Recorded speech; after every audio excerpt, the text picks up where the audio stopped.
परतरं नान्यत् किञ्चिदस्ति धनञ्जय प्रोक्तं सूत्रे मणिगणा इव रसोऽहमप्सु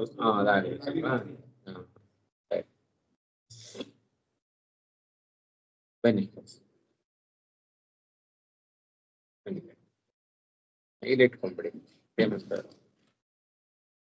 ಬನ್ನಿ ಬದಲಿ ಅವ್ರಿಗೆ ಬನ್ನಿ.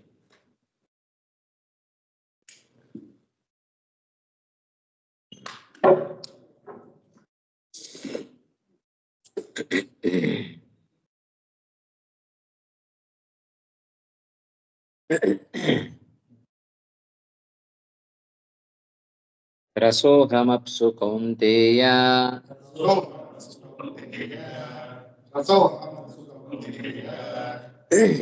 प्रभास्मि शशिसूर्ययोः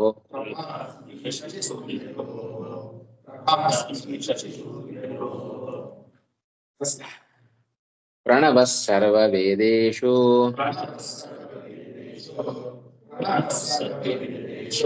शब्दखे पौरुषं नृषु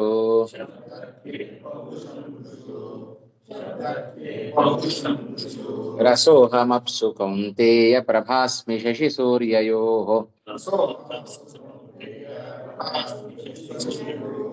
प्रणवः ಹೇಳಿ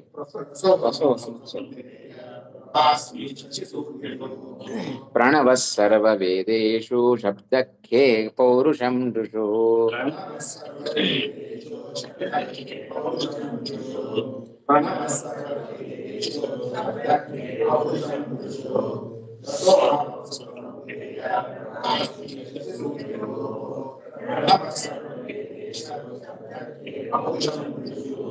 रसः अहम अप्सु कौन्तेय प्रभा अस्मि शशिसूर्ययोः प्रणवः सर्ववेदेषु शब्दः खे पौरुषं नृषु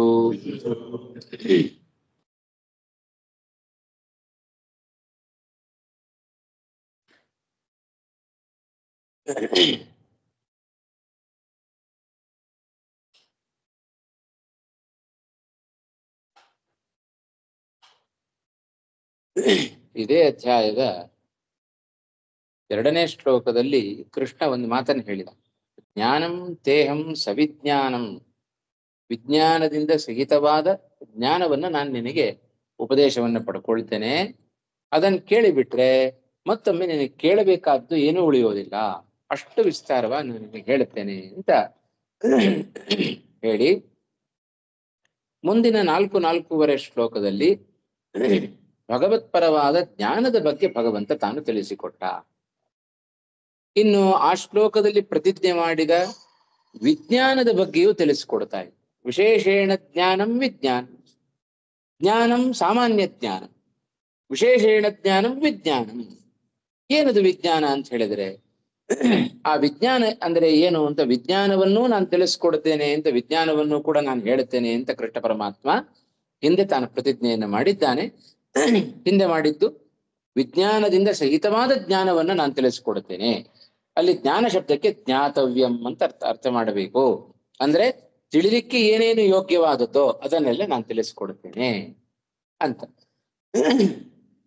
ಜ್ಞಾನವನ್ನೆಲ್ಲವನ್ನು ಕೂಡ ಇದುವರೆಗೆ ಉಲ್ಲೇಖ ಮಾಡಿ ಈ ಶ್ಲೋಕದಿಂದ ಮುಂದಿನ ಕೆಲವು ಶ್ಲೋಕಗಳವರೆಗೆ ವಿಜ್ಞಾನವನ್ನ ಭಗವಂತ ತಾನು ಈ ಶ್ಲೋಕದಲ್ಲಿ ತಿಳಿಸ್ಕೊಡ್ತಾ ಇದ್ದಾನೆ. ಏನದು? ಅಹಂ ಅಪ್ಸು ರಸಃ. ಅಪ್ ಅಂದ್ರೆ ನೀರು ಅಲ್ವಾ? ಅಪ್ಸು ಅಹಂ ರಸಃ. ಇಲ್ಲಿ ರಸ ಶಬ್ದಕ್ಕೆ ಮಾಧುರ್ಯ ಅಂತ ಅರ್ಥ ಮಾಡಬೇಕು. ನೀರಿನಲ್ಲಿ ಮಾಧುರ್ಯ ಇದೆಯೋ ಇಲ್ವೋ? ಇದೆ. ನೀರಿನ ಗುಣ ಮಾಧುರ್ಯ ಅನ್ನೋದು. ಹಾಗಾಗಿ ಆ ನೀರಿನಲ್ಲಿರುವ ರಸ ಅಂದರೆ ಮಾಧುರ್ಯ, ಅದು ನಾನೇ. ಅಪ್ಸು ಅಹಂ ರಸಃ. ಅಷ್ಟೇ ಅಲ್ಲ, ಶಶಿ ಸೂರ್ಯಯೋಹೋ ಪ್ರಭಾ ಯಾ ಪ್ರಭಾ ಅಸ್ತಿ ಸಾ ಅಹಮೇವ ಅಸ್ಮಿ. ಸೂರ್ಯಚಂದ್ರರಲ್ಲಿ ಏನು ಪ್ರಭೆ ಇದೆಯೋ ಆ ಪ್ರಭೆ ಅದು ನಾನೇ. ಪ್ರಣವ ಸರ್ವವೇದೇಶು ಪ್ರಣವಃ ಸರ್ವವೇದೇಷು ಸಾರಃ ಯಃ ಸಹ ಸಾರಃ ಪ್ರಣವಃ ಅಹಮೇವ. ಸರ್ವವೇದಗಳಲ್ಲಿ ಸಾರವಾದ ಸಾರಭೂತವಾದ ಪ್ರಣವ ಏನಿದೆ, ಪ್ರಣವ ಅಂದ್ರೇನು?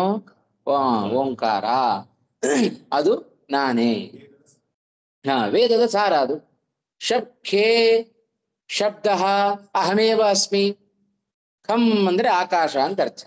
ಖೇ ಆಕಾಶೇ ಸ್ಥಿತ ಯಹ ಶಬ್ದ ಸಹ ಅಹಮೇವ ಅಸ್ಮಿ.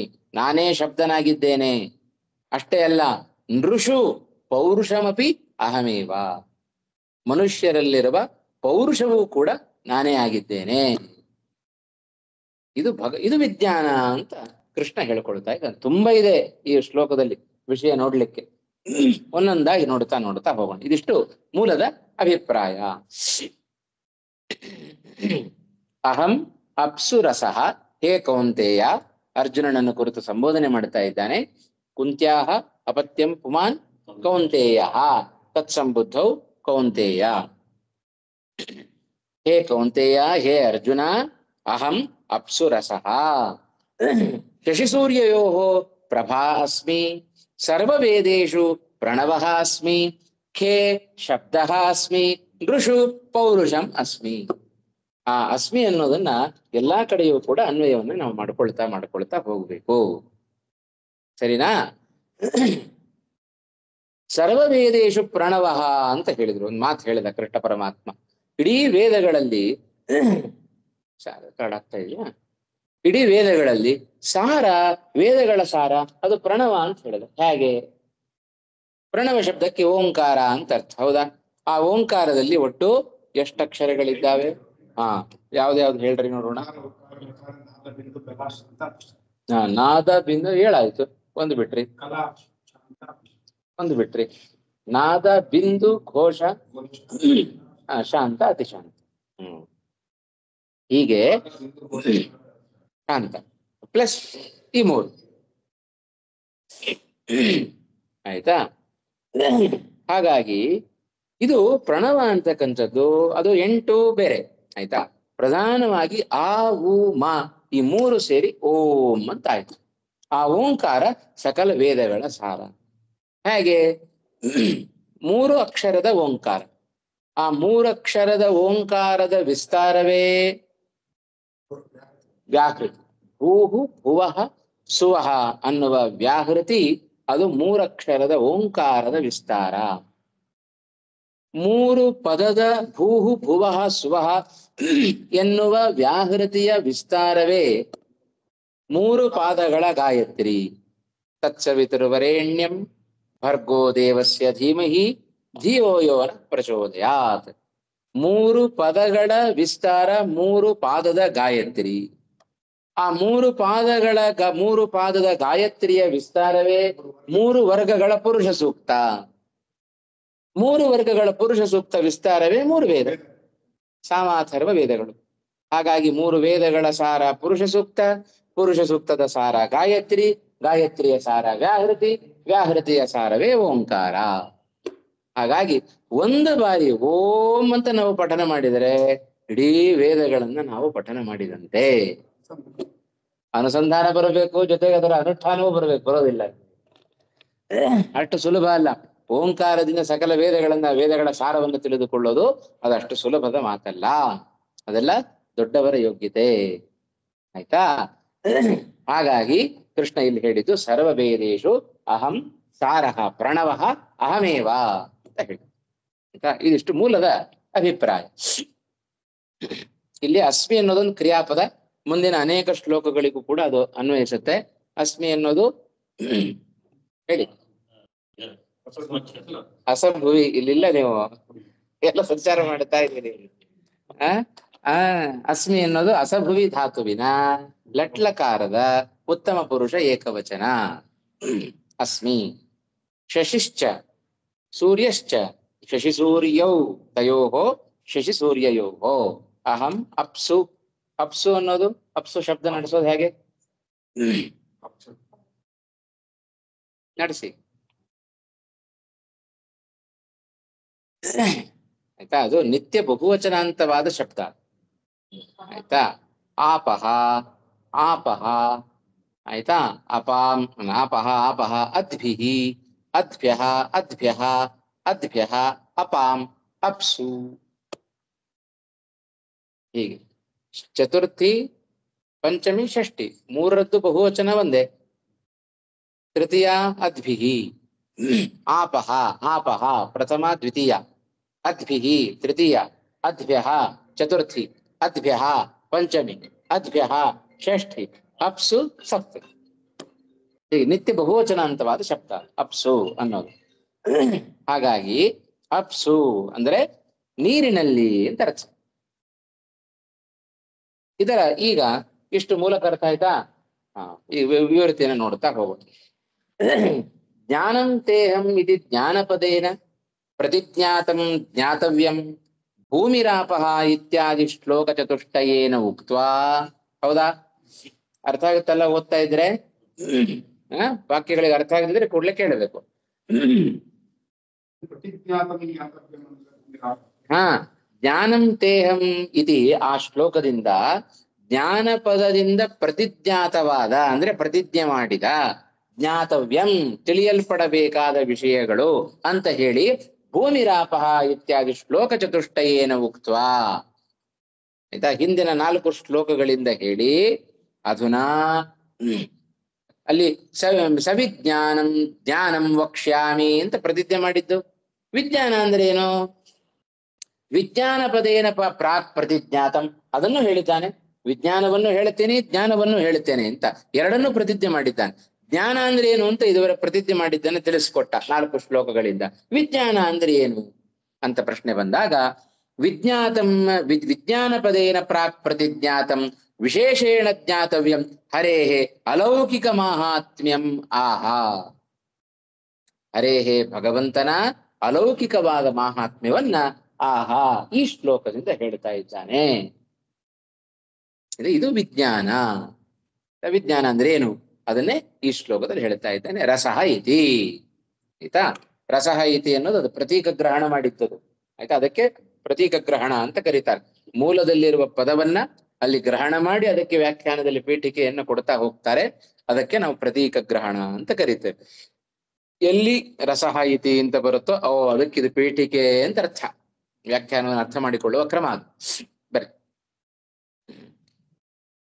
ಕಾಣಿಸುತ್ತಾ? ಸರಿ.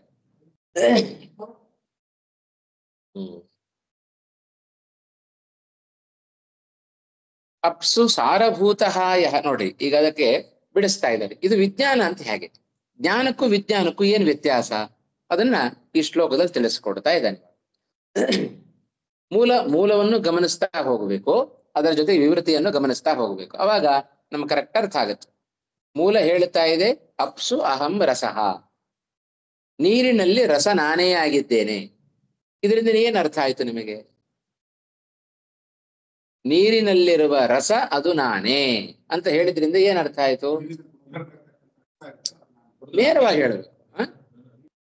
ಅಲ್ಲ, ರಸಕ್ಕೂ ಅವನಿಗೂ ಅಭೇದವನ್ನ ಹೇಳದ ಹಾಗಾಯ್ತು. ಹೌದೋ ಇಲ್ಲೋ? ನೀನು ನಾನೇ ಅಂದ್ರೆ ಏನು? ನನಗೂ ನಿಮಗೂ ಅಭೇದವನ್ನು ಹೇಳಿದಾಗಾಯ್ತು. ನೀರಿನಲ್ಲಿರುವ ರಸ ನಾನೇ, ಚಂದ್ರ ಸೂರ್ಯರಲ್ಲಿರುವ ಪ್ರಭೆ ನಾನೇ, ವೇದದ ಸಾರವಾದ ಪ್ರಣವ ನಾನೇ, ಆಕಾಶದಲ್ಲಿರುವ ಶಬ್ದ ನಾನೇ, ಪುರುಷರಲ್ಲಿರುವ ಪೌರುಷವೂ ನಾನೇ ಆಗಿದ್ದೇನೆ.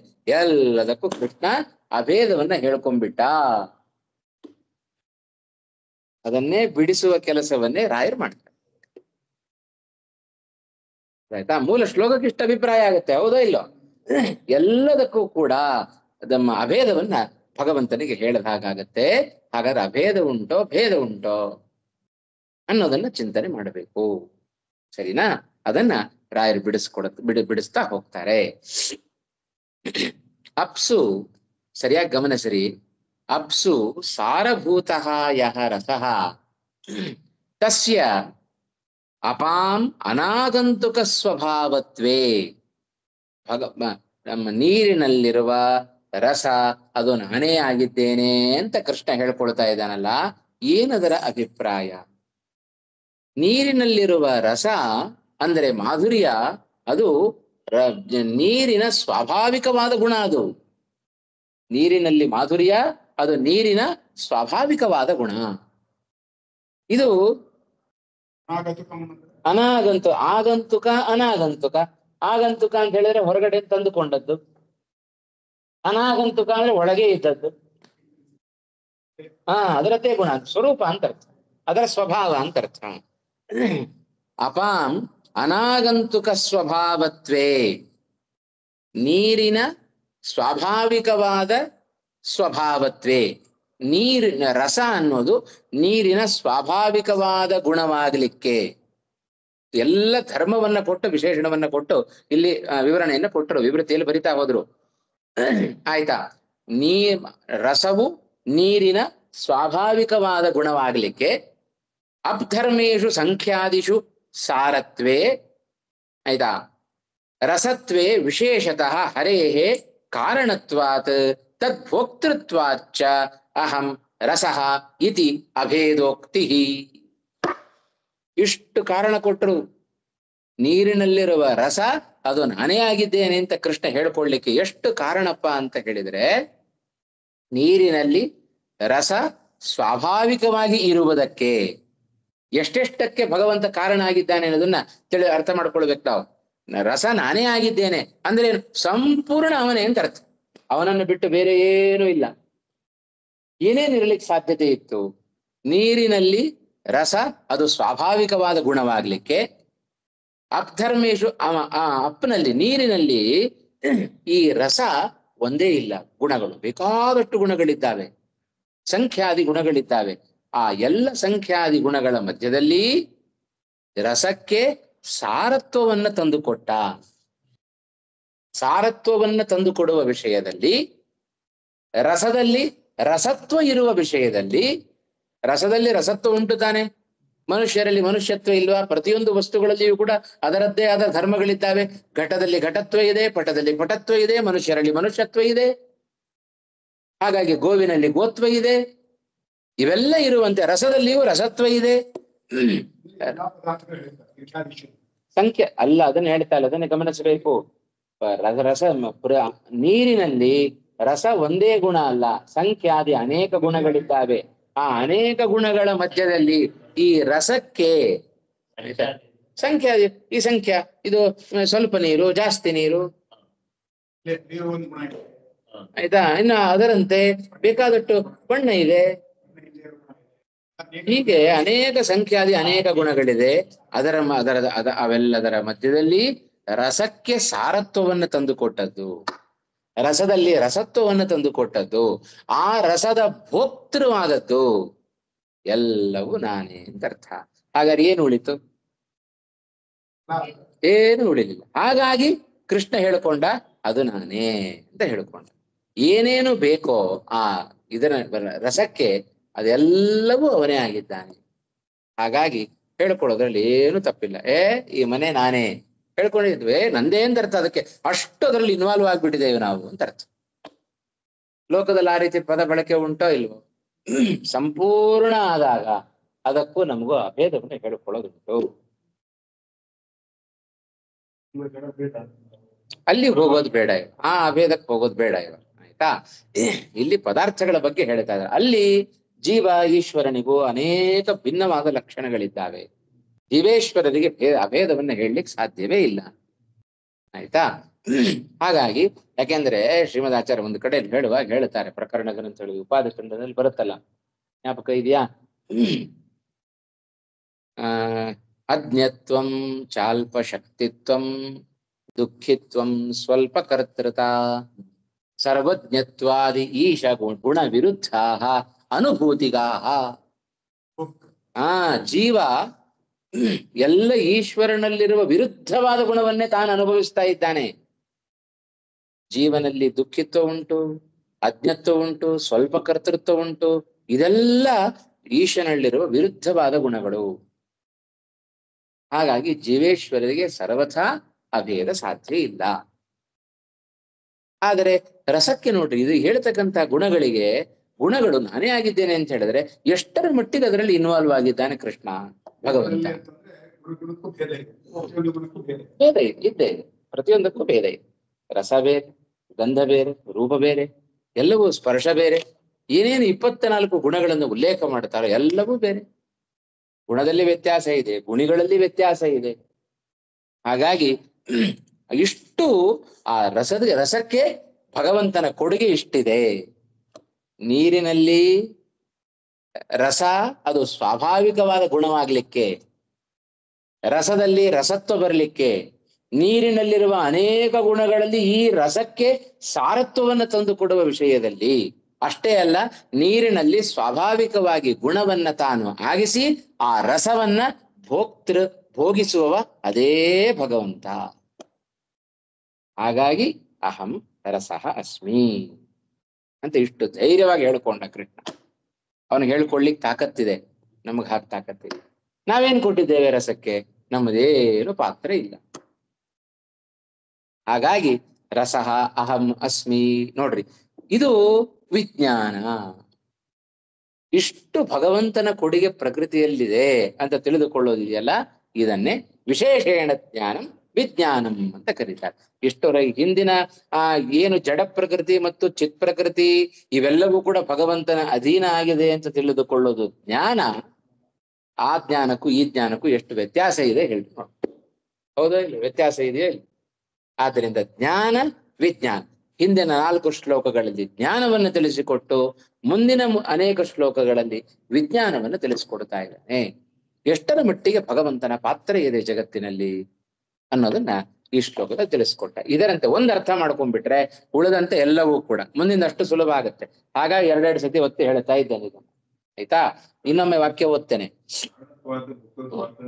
ಬರೀ ಅಷ್ಟೇ ಓದ್ಬೇಡ್ರಿ, ಮೊದಲಿಂದ ಸರಿಯಾಗಿ ಓದ್ರಿ. ನೀವು ಓದ್ರಿ, ಇವಾಗ ಅರ್ಥ ಆಗುತ್ತೆ. ಆಮೇಲೆ ಪ್ರಶ್ನೆ ಬರುತ್ತೆ ನೋಡು. ಅಪ್ಸು ಅರ್ಥ ಮಾಡ್ಕೊಂಡು ಓದ್ಬೇಕು. ಸಾರಭೂತಃ ಯಃ ರಸಃ ಅನಾಗಂತುಕ ಸ್ವಭಾವತ್ವೇ. ಇಷ್ಟಕ್ಕೆ ನಿಲ್ಸ್ಕೊಳ್ಳಿ. ಹೇಳಿ ಇವಾಗ ಇಷ್ಟಕ್ಕೆ ಅರ್ಥ.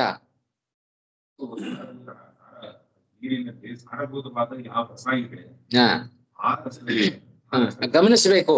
ಸಾರಭೂತಃ ಯಃ ರಸಃ, ಹಾಗಾದರೆ ರಸವು ಸಾರ ಅಂತ, ನೀರಿನ ಸಾರ ಅಂತ ಇದೆ. ಅದನ್ನೇ ಮುಂದೆ ಹೇಳ್ತಾನೆ. ಯಾವ ರಸ ಇದೆಯೋ ತಸ್ಯ, ತಸ್ಯ ಅಂದ್ರೆ ರಸಸ್ಯ, ತಸ್ಯ ರಸಸ್ಯ ಅಪಾಂ ನೀರಿನ ನೀರಿನ ಅನಾಗಂತುಕ ಸ್ವಭಾವ ಎಂಬುದಾಗಿ ತಿಳಿಸಿಕೊಟ್ಟದ್ದು. ತಸ್ಯ ಸ್ವಭಾವತ್ವೇ, ಅದೆಲ್ಲದಕ್ಕೂ ಕೂಡ ಮುಂದೆ ಎಲ್ಲಿ ವಿಶೇಷಣ ಅದು? ತಸ್ಯ ಸ್ವಭಾವತ್ವೇ ಕಾರಣತ್ವ, ಅಲ್ಲಿಗೆ ತಗೊಂಡು ಹೋಗ್ಬೇಕೆಲ್ಲವನ್ನು ಕೂಡ. ಸ್ವಭಾವತ್ವೇ ಆಗ ಅನಾಗಂತುಕ ಸ್ವಭಾವತ್ವೇ ಕಾರಣತ್ವಾತ್, ಅಬ್ಧರ್ಮೇಶು ಸಂಖ್ಯಾದಿಷು ಸಾರತ್ವೇ ಕಾರಣತ್ವಾತ್, ರಸತ್ವೇ ವಿಶೇಷದ ಕಾರಣತ್ವಾತ್, ವಿಶೇಷತಃ ಹರೇಃ ಕಾರಣತ್ವಾತ್. ಎಲ್ಲದರಲ್ಲೂ ಕೂಡ ವಿಶೇಷವಾಗಿ ಭಗವಂತನ ಕಾರಣತ್ವ ಉಂಟು. ಇದೆಲ್ಲದರ ವಿಷಯದಲ್ಲಿ ಅಹಂ ರಸಃ ಇತಿ ಅಭೇದೋಕ್ತಿ. ವಾಸ್ತವಿಕವಾಗಿ ನೀರಿನಲ್ಲಿರುವ ರಸವೇ ಬೇರೆ, ಭಗವಂತನೇ ಬೇರೆ. ಆದರೂ ಕೂಡ ನಾನೇ ರಸನಾಗಿದ್ದೇನೆ ಅಂತ ಹೇಳ್ಕೊಳ್ಳಿಕ್ಕೆ ಏನಪ್ಪಾ ಕಾರಣ ಅಂದ್ರೆ ಇಷ್ಟು ಕಾರಣ ಇದೆ. ಹೌದಾ? ಇಷ್ಟು ಸ್ವಾರಸ್ಯ ಇದೆ ಅಲ್ವಾ? ಹೋಗ್ತಿರ್ತಾನು ಸೇರಿಸ್ಕೊಳ್ಬೇಕು. ಏನ್ ಪ್ರಶ್ನೆ? ಯಾಕಿಲ್ಲ? ತಸ್ಯ ಕಾರಣತ್ವೇ ಅಹಂ ಕಾರಣ. ಆಯ್ತಾ? ಅಹಮೇವ ಕಾರಣ ಅಂದ್ರೆ ಏನು? ಅದರಲ್ಲಿ ಕಾರಣತ್ವ ಬರಲಿಕ್ಕೆ ಪ್ರಯೋಗವನ್ನು ಅರ್ಥ ಮಾಡ್ಕೊಂಡ್ಬಿಟ್ರೆ ಸರಿ. ಎಲ್ಲ ಶಾಸ್ತ್ರದಲ್ಲಿ ಬೇಕಾದಷ್ಟು ಕಡೆ ಬರುತ್ತೆ, ಶಾಸ್ತ್ರಗಳಲ್ಲಿ ಬೇಕಾದಷ್ಟು ಕಡೆ ಬರುತ್ತೆ. ಧರ್ಮವನ್ನ ಉಪಯೋಗಿಸಿಕೊಂಡು ಹೇಳ್ತಕ್ಕಂತಹ ವಾಕ್ಯಗಳು ತುಂಬಾ ಇದ್ದಾವೆ. ತಸ್ಯ ಕಾರಣತ್ವೇ, ಅದಕ್ಕೆ ಅದು ಕಾರಣ ಆಗ್ಲಿಕ್ಕೆ ಏನು ಕಾರಣ? ತಸ್ಯ ಕಾರಣತ್ವೇ ಕಿಂ ಹೇತು ಕೋ ಹೇತು? ಹೌದೋ ಇಲ್ಲೋ? ಇದಕ್ಕೆ ಇದು ಕಾರಣ ಆಗ್ಲಿಕ್ಕೆ ಏನು ಕಾರಣ? ಅದರಲ್ಲಿ ಕಾರಣತ್ವ ಬರಲಿಕ್ಕೆ ತಸ್ಯ ಕಾರಣತ್ವೇ, ಅದು ವಾಕ್ಯದ ಶೈಲಿ ಅಷ್ಟೇ. ಅದು ಆಯ್ತಾ? ಅಲ್ಲ, ಇದೆ, ಸುಮಾರು ಕಡೆ ಇದೆ. ಬೇಕಾದ್ರೆ ಹೇಳ್ತೇನೆ, ಎಲ್ಲಾರು ಶಾಸ್ತ್ರಗಳಲ್ಲಿ ನೋಡ್ಕೊಂಡು. ಯಾಕ್ರಿ ಅಹಮೇವ ರಸಃ ಅಂತ ಅಭೇದವಂತಾನೆ ಹೇಳ್ಕೊಂಡದ್ದು.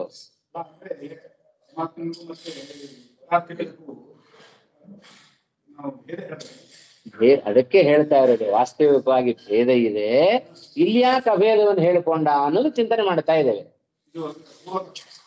ಪೂರ್ವ ಪಕ್ಷ ಅಲ್ಲ, ಇದು ಸಿದ್ಧಾಂತವೇ. ಇದು ನಾನೇ ರಸವಾಗಿದ್ದೇನೆ, ಅದರ ಅರ್ಥ ಏನು? ನಾನೇ ರಸವಾಗಿದ್ದೇನೆ ಅಂದ್ರೆ ಇಷ್ಟು ಅದರಲ್ಲಿ ನನ್ನ ಪಾತ್ರ ಉಂಟು ಅಂತ ತಿಳಿರಿ.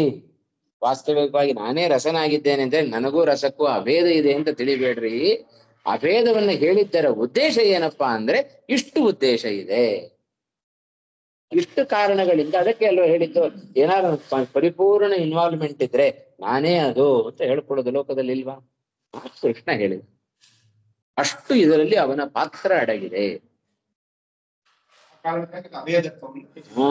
ಅಭೇದವನ್ನು ಹೇಳಿದರ ಉದ್ದೇಶವೇ ಅದು. ಅಭೇದ ಇದೆ ಅಂತ ಅರ್ಥ. ಮುಂದೆ ಅದನ್ನೇ ಹೇಳಲಿಕ್ಕೆ ಹೊರಟಿದ್ದೇನೆ ಇವಾಗ. ಇಲ್ಲಿ ಅಭೇದವನ್ನು ಹೇಳಿಕೊಂಡ ಮಾತ್ರಕ್ಕೆ ರಸಕ್ಕೂ ಕೃಷ್ಣನಿಗೂ ಅಭೇದ ಇದೆ ಅಂತ ಚಿಂತನೆ ಮಾಡಬಾರದು. ಇಲ್ಲಿ ಅಭೇದೋಕ್ತಿ ನಮಗ್ ಕಾಣಿಸ್ತಾ ಇದೆ, ಏನದರ ಅಭಿಪ್ರಾಯ ಹಾಗಾದ್ರೆ ಅನ್ನೋದನ್ನು ನಾವು ಚಿಂತನೆ ಮಾಡಬೇಕು.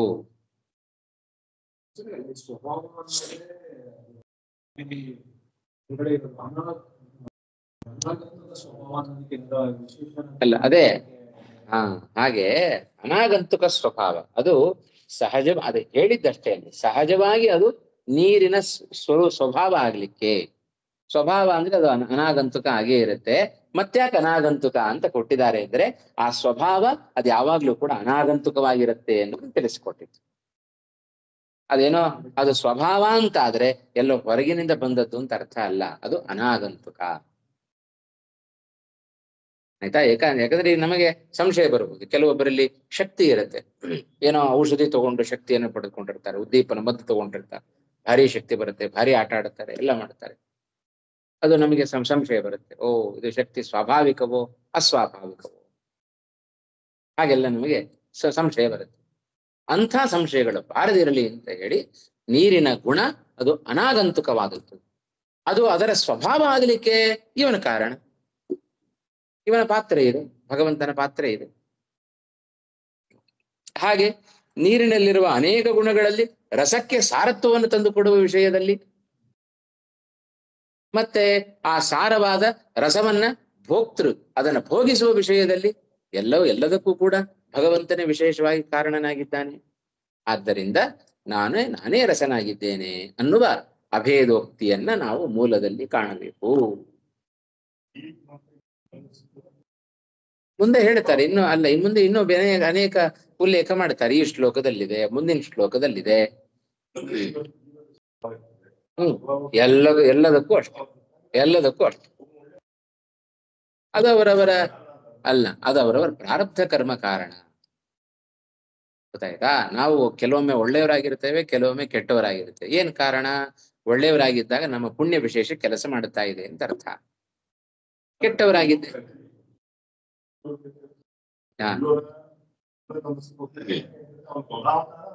ದುಷ್ಟನೇ.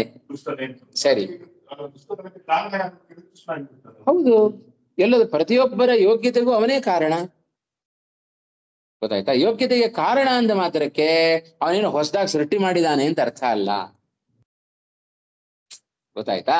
ಹೇಗೆ ಈಗ ದುಃಖಿ ಅಂದ್ರೆ ಏನು? ದುಃಖಸ್ಯ ಸ್ವಾಮಿ, ದುಃಖಸ್ಯ ಸ್ವಾಮಿತ್ವಾದ ಸಹ ದುಃಖಿ. ಎಲ್ಲ ಜೀವರ ಯೋಗ್ಯತೆಗೆ ಅಭಿಮಾನಿ ಅವನೇ. ಗೊತ್ತಾಯ್ತಾ? ಜೀವ ಹೇಗೆ ಅನಾದಿ ನಿತ್ಯನೋ ಅವನ ಸ್ವರೂಪವೂ ಅವನ ಸ್ವಭಾವವೂ ಅನಾದಿ ನಿತ್ಯ. ಅನಾದಿ ನಿತ್ಯವಾದ ಯೋಗ್ಯತೆಗೆ ಅಭಿಮಾನಿ ಇವ. ಹೇಗೆ ನಮ್ಮ ಖಾತೆಯಲ್ಲಿರುವ ಹಣ ಅದು ನಮ್ಮದೇ ಆದರೂ ಕೂಡ ಅದು ಅವರ ಅಧೀನವಾಗಿರುತ್ತೋ ಹಾಗೆ. ನಾನು ಬೀಗ ಹೊಡ್ಕೊಂಡು ತಗೊಂಡ್ಬರ್ಲಿಕ್ಕಾಗತ್ತೆ? ನನ್ನ ಹಣ ಒಳಗಿದೆ ಅಂತ ತಗೊಂಡ್ಬರ್ಲಿಕ್ಕಾಗತ್ತಾ? ಇಲ್ಲ. ಹೇಗೋ ಅದರಂತೆ ಆ ಹಣ ನಮ್ಮದೇ, ಆದರೆ ಅಧೀನ ಅವರದ್ದು. ಅವರು ಕೊಟ್ರೆ ಉಂಟು, ಇಲ್ಲದೆ ಹೋದ್ರಿ ತದ್ವತ್.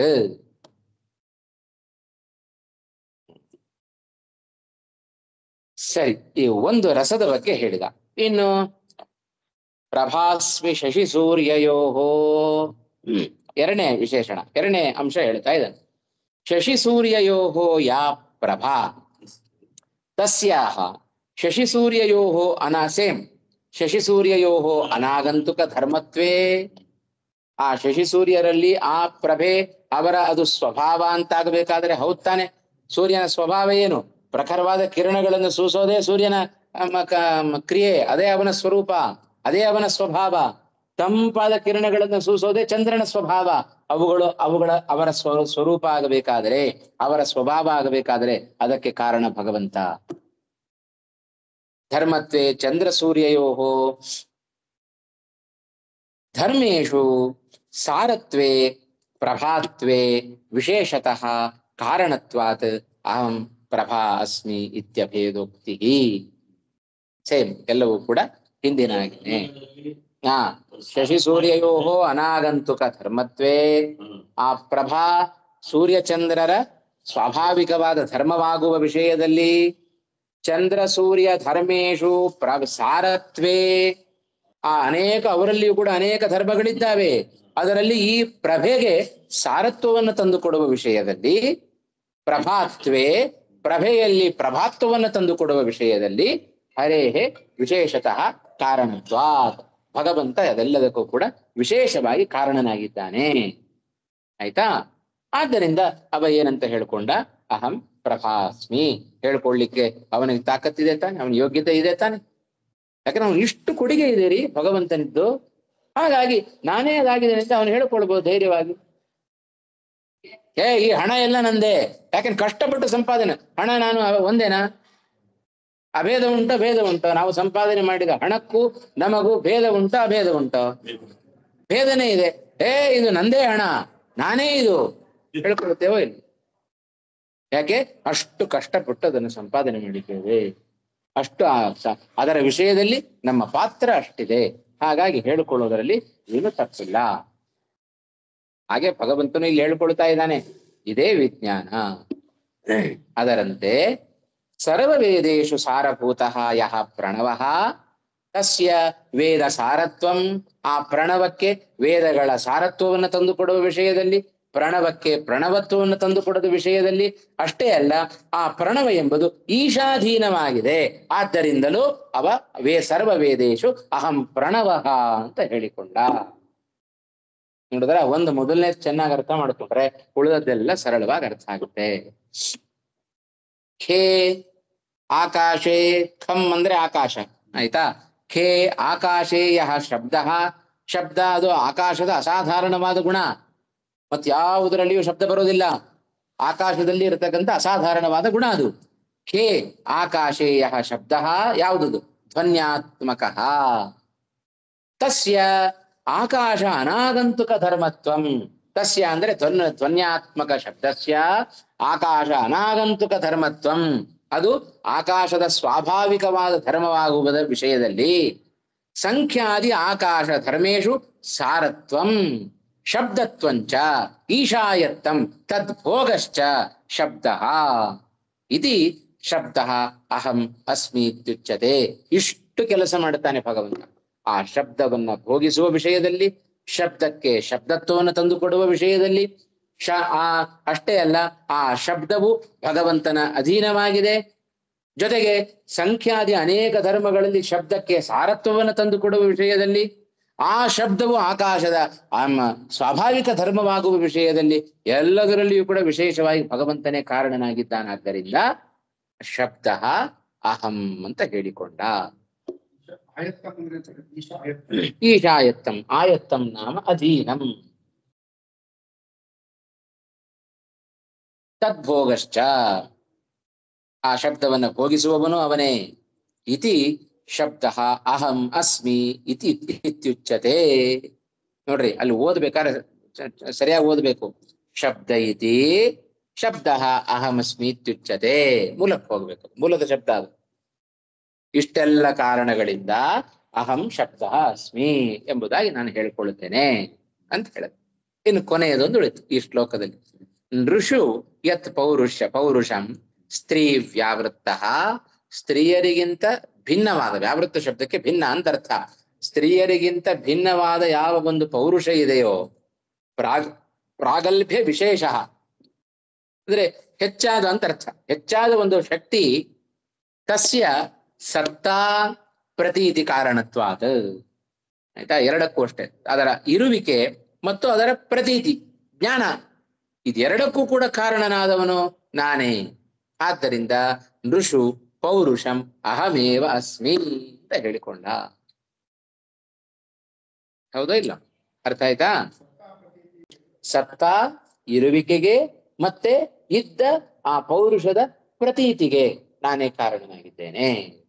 ಆದ್ದರಿಂದ ನಾನು ಪೌರುಷಃ ಅಸ್ಮಿ. ನೃಷು ಪೌರುಷಃ ಅಸ್ಮಿ. ಪ್ರತೀತಿ ಅಂದ್ರೆ ಜ್ಞಾನ.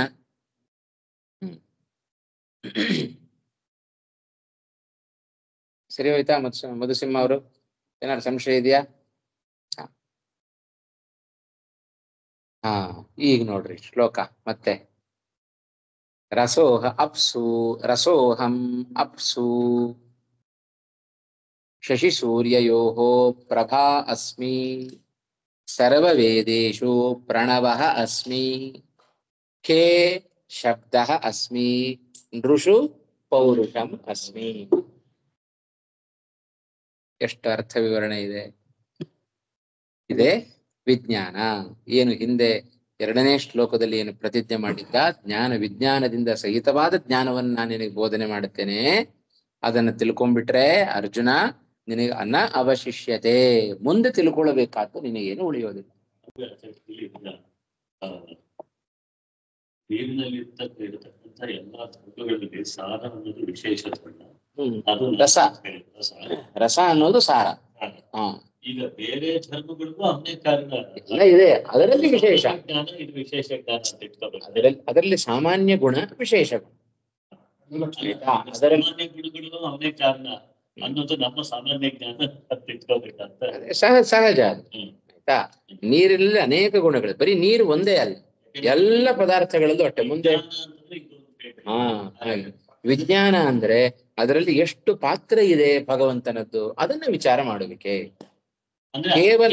ಕೇವಲ ರಸ ಅಷ್ಟೇ, ನೀರಿನಲ್ಲಿ ರಸ ಇದೆ, ಆ ನೀರಿಗೆ ಅಭಿಮಾನಿ ಭಗವಂತ ಆಗಿದ್ದಾನೆ, ಇಷ್ಟು ತಿಳ್ಕೊಳ್ಳೋದಲ್ಲಪ್ಪ. ಆ ರಸದಲ್ಲಿ ಆ ರಸ ಅದು ಸ್ವಾಭಾವಿಕವಾದ ಗುಣವಾಗುವ ವಿಷಯದಲ್ಲಿ, ರಸದಲ್ಲಿ ರಸತ್ವ ಬರುವ ವಿಷಯದಲ್ಲಿ ಆ ರಸದ ಭೋಕ್ತೃ ಆಗಿ ಇಷ್ಟೆಲ್ಲ ಕಾರಣನಾಗಿದ್ದಾನೆ ಭಗವಂತ ತಿಳ್ಕೊಂಡ್ರೆ ಅದು ವಿಶೇಷ, ಅದು ವಿಜ್ಞಾನ. ಆ ವಿಶೇಷವಾದಕ್ಕೇನೆ ಅವನು ಕಾರಣ ಆಗಿರೋದ್ರಿಂದ ಬೇರೆದಕ್ಕೂ ಅವನ ಕಾರಣ ಇದ್ದೇ ಇದೆ. ಯಾಕೆ ಇದನ್ನ ಉಲ್ಲೇಖ ಮಾಡಿದ್ರು ಅಂತ ಹೇಳಿದ್ರೆ, ಇದರಲ್ಲಿ ಆ ಎಲ್ಲ ಗುಣಗಳಿಗಿಂತಲೂ ಈ ರಸ ಶ್ರೇಷ್ಠ. ಯಾಕೆ ರಸ ಶ್ರೇಷ್ಠ ಆಯಿತು? ಉಳಿದೆಲ್ಲ ಗುಣಗಳಿಗಿಂತಲೂ, ನೀರಿನಲ್ಲಿರುವ ಉಳಿದೆಲ್ಲ ಗುಣಗಳಿಗಿಂತ ರಸ ಯಾಕೆ ಶ್ರೇಷ್ಠ ಆಯಿತು? ಇದು ಕಾರಣ. ಇಷ್ಟು ಭಗವಂತನ ಪಾತ್ರ ಇದೆ. ಸರಿ, ಅರ್ಥ ಆಯ್ತಲ್ವಾ? ಹಾ, ಮುಂದಿನ ಶ್ಲೋಕಕ್ಕೆ ಹೋಗೋಣ. ಆನ್ಲೈನ್ ನಲ್ಲಿ ಇದ್ದವ್ರಿಗೆ ಏನಾದ್ರು ಸಂಶಯ ಇದೆಯಾ? ಸುಧೀಂದ್ರ ಅವರು ಇದ್ದಾರೆ ಇವತ್ತು? ಆಚಾರ್ಯ ನಮಸ್ಕಾರ ಆಚಾರ್ಯ. ಸಂಶಯ ಏನಿಲ್ಲ ಆಚಾರ್ಯ. ಅರ್ಥ ಆಯ್ತಾ ಎಲ್ಲ? ಎಲ್ಲ ಅರ್ಥ ಆಯ್ತು ಆಚಾರ್ಯ. ಸರಿ, ಸಂತೋಷ. ಮುಂದಿನ ಶ್ಲೋಕಕ್ಕೆ ಹೋಗೋಣ. ಪುಣ್ಯೋ ಗಂಧ ಪೃಥಿವ್ಯಾಂಚ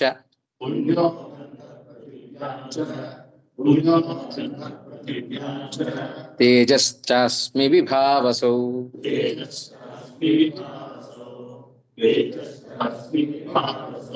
ಜೀವನಂ ಸರ್ವಭೂತೇಷು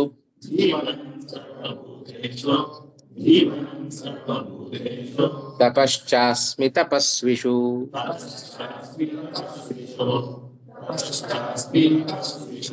ಪುಣ್ಯೋ ಗಂಧ ಪೃಥಿವ್ಯಾಂಚ ತೇಜಶ್ಚಾಸ್ಮಿ ವಿಭಾವಸೌ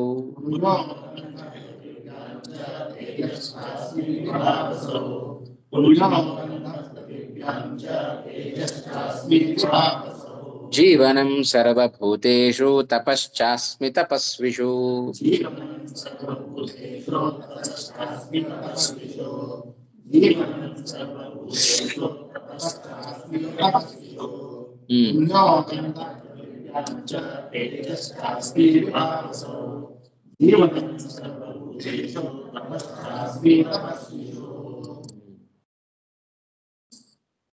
ಪುಣ್ಯಃ ಗಂಧಃ ಪೃಥಿವ್ಯಾಂ ಚ ತೇಜಃ ಚ ಅಸ್ಮಿ ವಿಭಾವಸೌ ಜೀವನಂ ಸರ್ವಭೂತೇಷು ತಪಃ ಚ ಅಸ್ಮಿ ತಪಸ್ವಿಷು.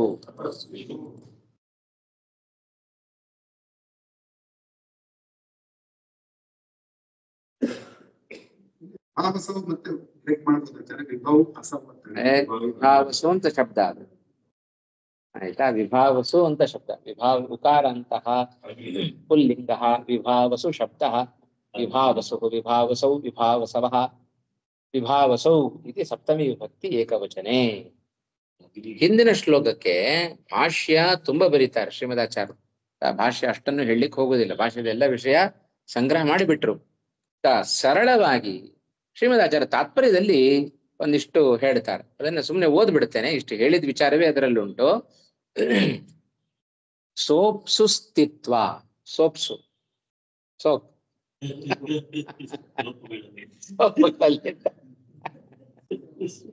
ಹಾಗ ಅರ್ಥ ಮಾಡಬಾರದು. ಸಹ ಅಪ್ಸು ಸೋಪ್ಸು ಸ್ಥಿತ್ವಾ ರಸಯತಿ, ಅಪ್ಸು ಸಹ ಸ್ಥಿತ್ವಾ ರಸಯತಿ. ಆಯ್ತಾ? ರಸನಾಮ ತತಸ್ಮೃತಃ, ಭಗವಂತನಿಗೆ ರಸ ಅಂತಲೇ ಹೆಸರು. ನೋಡ್ರಿ ಎಷ್ಟು ತಾತ್ಪರ್ಯದಲ್ಲಿ ಎಷ್ಟು ಸಹಾಯ ಮಾಡ್ತಾರೆ. ಇನ್ನೊಂದು ಅರ್ಥ ಕೊಟ್ಟರು ಶ್ರೀಮದಾಚಾರ್ಯ, ಇನ್ನೂ ಸರಳ. ನಾನೇ ರಸ ಆಗಿದ್ದೇನೆ, ನಾನು ಆನಂದ ತೀರ್ಥನಾಗಿದ್ದೇನೆ ಹೇಳ್ಕೊಡ್ರಿ ತಪ್ಪ. ನನ್ನ ಹೆಸರು ಆನಂದ ತೀರ್ಥಪ್ಪ. ಹಾಗೆ ಭಗವಂತನ ಹೆಸರು ರಸ. ಯಾಕೆ ಅವನಿಗೆ ರಸ ಅಂತ ಹೆಸರು ಬಂತು? ಸಹ ಅಪ್ಸು ಸ್ಥಿತ್ವಾ ರಸಯತಿ, ಎಲ್ಲರಿಗೂ ರಸದ ಅನುಭವವನ್ನು ಉಂಟು ಮಾಡ್ತಾನೆ. ಆದ್ದರಿಂದ ಅವ ರಸನಾಮ ಇತಿ ಸ್ಮೃತಃ. ಹೌದಾ? ಆದ್ದರಿಂದ ಅವ ರಸನಾಮ ಎಂಬುದಾಗಿ ತಾನು ಕಾಣಿಸಿಕೊಳ್ಳುತ್ತೆ ನಮ್ಮ ಲೋಕದಲ್ಲಿ. ಆ ರೀತಿಯಾಗಿ ಎಲ್ಲರಿಂದಲೂ ಕರೆಸಿಕೊಳ್ಳುತ್ತಾನೆ. ಸೂರ್ಯಚಂದ್ರಾದಿಷು ಸ್ಥಿತ್ವ ಅರ್ಥ ಆಗುತ್ತೆ. ಪ್ರಭಾನಾಮ ಪ್ರಭಾಸನಾತ್, ಸೂರ್ಯಚಂದ್ರರ ಒಳಗಿದ್ದು ಲೋಕಕ್ಕೆ ಪ್ರಭೆಯನ್ನ ಕೊಡುವವನು ಅವನೇ. ಆದ್ದರಿಂದ ಅವನಿಗೆ ಪ್ರಭಾ ಅಂತ ಹೆಸರು. ಆದ್ದರಿಂದ ನಾನು ಪ್ರಭಾ ಎನ್ನುವ ಹೆಸರಿನಿಂದ ನಾನಿದ್ದೇನೆ ಅಂತ ಆ ವೇದವನ್ನು ಹೇಳಿಕೊಂಡಿದ್ದೇನೆ ಅಂತ ಹೇಳಿದ್ರೆ ಅದೇನ್ ತಪ್ಪಾಗಲ್ಲ. ವೇದಸ್ಥ ಪ್ರಣವಾಖ್ಯೋಸು ಆತ್ಮಾನಂ ಯತ್ ಪ್ರಣೌತ್ಯತಃ ವೇದಸ್ಥ ಪ್ರಣವಾಖ್ಯ ಅಸೌ.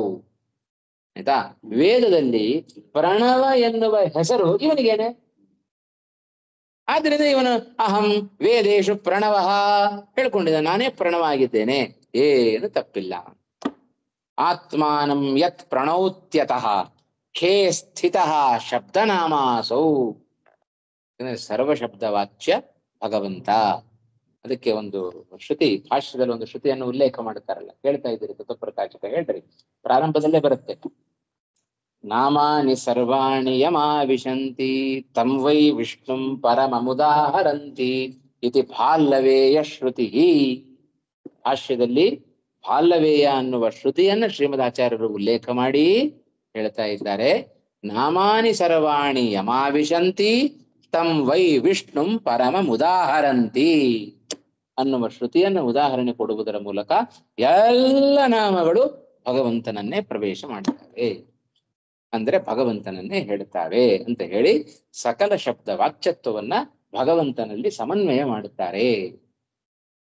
ಹಾಗಾಗಿ ಖಂ ಅಂದ್ರು ಭಗವಂತನೇ, ರಸ ಅಂದ್ರು ಭಗವಂತನೇ, ಶಬ್ದ ಅಂದ್ರು ಭಗವಂತನೇ, ಎಲ್ಲವೂ ಭಗವಂತನೇ. ಹಾಗಾಗಿ ಪ್ರಣವ ಅಂದ್ರು ಭಗವಂತನೇ. ಖೇ ಸ್ಥಿತ ಶಬ್ದನಾಮಾಸು, ಶಬ್ದ ಎಂಬ ಹೆಸರಿನಿಂದ ತಾನೇ ಆಕಾಶದಲ್ಲಿದ್ದಾನೆ. ಯತ್ ಶಬ್ದ ಯತಿ ಕೇಶವ, ಆಕಾಶದಲ್ಲಿದ್ದುಕೊಂಡು ಅವನೇ ಶಬ್ದ ಮಾಡೋದು.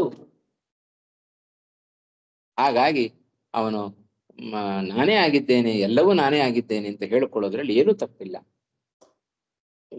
ಅಲ್ವಾ? ಇದು ತಾತ್ಪರ್ಯದಲ್ಲಿ ಶ್ರೀಮದಾಚಾರ್ಯ ಕೊಟ್ಟ ದೃಷ್ಟಾಂತಗಳಿದು. ಇನ್ನು ಪುಷ್ಟಿ ಸಿಗ್ತಾನೆ, ಇನ್ನೊಂದು ಕಾರಣವೂ ಸಿಗ್ತಾನೆ. ಅಷ್ಟರ ಜೊತೆಗೆ ಇವನು ರಸ ನಾನೇ ಆಗಿದ್ದೇನೆ, ನನ್ನ ಹೆಸರು ರಸನೇ, ರಸ ಅಂತಲೇ ನನ್ನ ಹೆಸರು, ಶಬ್ದ ಅಂತಲೇ ನನ್ನ ಹೆಸರು. ಹಾಗಾಗಿ ನಾನು ರಸನಾಗಿದ್ದೇನೆ ಅಂತ ಹೇಳಿದ್ರೆ, ನಾನು ರವಿ ಆಗಿದ್ದೇನೆ, ರವಿ ಎಂಬ ಹೆಸರುಳ್ಳವನಾಗಿದ್ದೇನೆ ಹೇಳ್ಕೊಂಡ್ರೆ ತಪ್ಪು. ನನ್ನ ಹೆಸರು ನಾ ಹೇಳ್ಕೊಳ್ತೇನೆ. ಅದು ಹೇಗೆ ಅನ್ನೋದನ್ನ ಶ್ರೀಮದಾಚಾರ್ಯ ಉದಾಹರಣೆ ಕೊಟ್ಟು ನಮಗೆ ಅದನ್ನು ಸ್ಪಷ್ಟಪಡಿಸಿದರು. ಯಾಕೆ ರಸಯತಿ ಇತಿ ರಸಃ, ಮತ್ತೊಬ್ಬರಿಗೆ ರಸದ ಅನುಭವವನ್ನ ತಾನು ರಸದ ಭೋಕ್ತೃ ಆಗಿದ್ದಾನೆ ಅಂತ ಭಾಷ್ಯದಲ್ಲಿ ಹೇಳಿದರು. ಮತ್ತೊಬ್ಬರಿಗೆ ರಸದ ಅನುಭವವನ್ನು ತಂದು ಕೊಡುವವನಾದ್ದರಿಂದಲೂ ಅವ ರಸ. ಸೂರ್ಯಚಂದ್ರರಲ್ಲಿ ಪ್ರಭೆಯನ್ನ ತಂದು ಕೊಡ್ತಾನೆ, ಸೂರ್ಯಚಂದ್ರರ ಮೂಲಕ ಲೋಕಕ್ಕೆ ಪ್ರಭೆಯನ್ನ ಕೊಡುತ್ತಾನೆ. ಸೂರ್ಯಚಂದ್ರರಲ್ಲಿ ಪ್ರಭೆಯನ್ನ ತಂದು ಕೊಡುವ ಶಕ್ತಿಯನ್ನು ತುಂಬುವವನು ಭಗವಂತನೇ. ಆದ್ದರಿಂದಲೂ ಅವನನ್ನ ಪ್ರಭಾ ಅಂತ ಕರೆದರು. ಶಶಿ ಸೂರ್ಯಯೋ ಪ್ರಭಾಸ್ಮಿ. ಆಯ್ತಾ? ಪ್ರಭಾಸನಾಥ್ ಪ್ರಭಾನಾಮ ಎಷ್ಟು ಚೆನ್ನಾಗಿ ಹೇಳಿದ್ರು ನೋಡ್ರಿ. ಸೂರ್ಯಚಂದ್ರರಲ್ಲಿದ್ದು ಅವನು ಲೋಕವನ್ನ ಪ್ರಭೆಗೊಳಿಸುವವನು, ಲೋಕಕ್ಕೆ ಬೆಳಕನ್ನ ಕೊಡುವವನು ಇದೇ ಭಗವಂತನೇ. ಹಾಗಾಗಿ ಅವನಿಗೆ ಪ್ರಭಾ ಅಂತ ಹೆಸರು. ಹೀಗೆ ಅದನ್ನೆಲ್ಲ ಬಹಳ ಅರ್ಥ ಮಾಡ್ಕೊಳ್ಳಿಕ್ಕಿದೆ. ಇದನ್ನೆಲ್ಲ ಮೇಲಿಂದ ಮೇಲೆ ನಾವು ಅವಲೋಕನ ಮಾಡ್ತಾ ಇದ್ರೆ ಮಾತ್ರ ವಿಜ್ಞಾನ ಫಲಿಸತ್ತೆ. ಇಲ್ದೆ ಹೋದ್ರೆ ಬರೀ ಶ್ರವಣ. ಹಾ, ಸರಿನಾ? ಮುಂದಿನ ಶ್ಲೋಕದ ಅರ್ಥ ಮಾತ್ರ ನೋಡಿಬಿಡೋಣ. ಸಮಯ ಆಯ್ತು. ಪುಣ್ಯೋ ಗಂಧಃ ಪೃಥಿವ್ಯಾಂಚ ತೇಜಶ್ಚಾಸ್ಮಿ ವಿಭಾವಸು ಜೀವನಂ ಸರ್ವಭೂತೇಷು ತಪಶ್ಚಾಸ್ಮಿ ತಪಸ್ವಿಷು. ಇದನ್ನು ಸಹಜವಾಗಿ ಹೇಳ್ತಾ ಇದೆ. ಪೃಥಿವ್ಯಾಂ ಪುಣ್ಯಃ ಗಂಧಃ. ಪೃಥಿವಿಯಲ್ಲಿ ದುರ್ಗಂಧವೂ ಉಂಟು, ಸುಗಂಧವೂ ಉಂಟು. ಪುಣ್ಯಃ ಗಂಧಃ ಅಂದ್ರೆ ಸುಗಂಧ, ಅದು ನಾನೇ ಆಗಿದ್ದೇನೆ. ವಿಭಾವಸೌ ಅಗ್ನೌ ತೇಜಶ್ಚಾಸ್ಮಿ. ಇಲ್ಲಿ ತೇಜ ಶಬ್ದಕ್ಕೆ ಏನರ್ಥ? ದಹನ ಶಕ್ತಿ. ಅಗ್ನಿಯಲ್ಲಿ ವಿಭಾವಸು ಅಂದ್ರೆ ಅಗ್ನಿ, ಅಗ್ನಿಯಲ್ಲಿ ನಾನು ತೇಜಸ್ಸಾಗಿದ್ದೇನೆ ಅಂದ್ರೆ ಅಗ್ನಿಗೆ ದಹನ ಶಕ್ತಿ ಉಂಟೋ ಇಲ್ಲೋ? ಅವನಿಗದು ಸ್ವಾಭಾವಿಕವಾ? ನನ್ನಿಂದ ಕೊಡಲ್ಪಟ್ಟದ್ದು. ಅವನಲ್ಲಿ ಅದು ಸ್ವಾಭಾವಿಕವಾದ ಗುಣ ಅಂತ ಇವತ್ತೇನಾದ್ರೂ ಲೋಕ ಗುರುತಿಸ್ತಾ ಇದೆ ಅಂದ್ರೆ ಅದಕ್ಕೆ ಕಾರಣ ನಾನು. ಹಾಗಾಗಿ ದಹನ ಶಕ್ತಿಯು ನಾನೇ ಆಗಿದ್ದೇನೆ. ಜೀವನಂ ಸರ್ವಭೂತೇಷು. ಇಲ್ಲಿಯೂ ಕೂಡ ಎಲ್ಲ ಅಭೇದವನ್ನೇ ಹೇಳ್ಕೊಳ್ತಾ ಇದ್ದಾನೆ. ಹಿಂದಿನ ಶ್ಲೋಕದ ಹಾಗೆ ನಾವೆಲ್ಲ ಅಭೇದವನ್ನೇ ಬಿಡಿಸ್ಕೊಳ್ಬೇಕು. ಆಯ್ತಾ? ಸರ್ವಭೂತೇಷು, ಎಲ್ಲ ಜೀವಿಗಳಿಗೂ ಕೂಡ ಜೀವನಂ ಅಹಮೇವ, ನಾನೇ ಜೀವನ ಎಲ್ಲರಿಗೂ ಕೂಡ. ಅಂದ್ರೆ ಅವರ ಬದುಕಿಗೆ ನಾನೇ ಕಾರಣ. ಹೌದಾ ಇಲ್ಲ? ಅವನಿಂದಾದ್ರೆ ಬದುಕ್ಲಿಕ್ಕೆ ಸಾಧ್ಯವೋ? ತೇನ ವಿನಾ ತೃಣಮಪಿ ನ ಚಲತಿ. ತಪಸ್ವಿಷು ತಪಶ್ಚಾಸ್ಮಿ.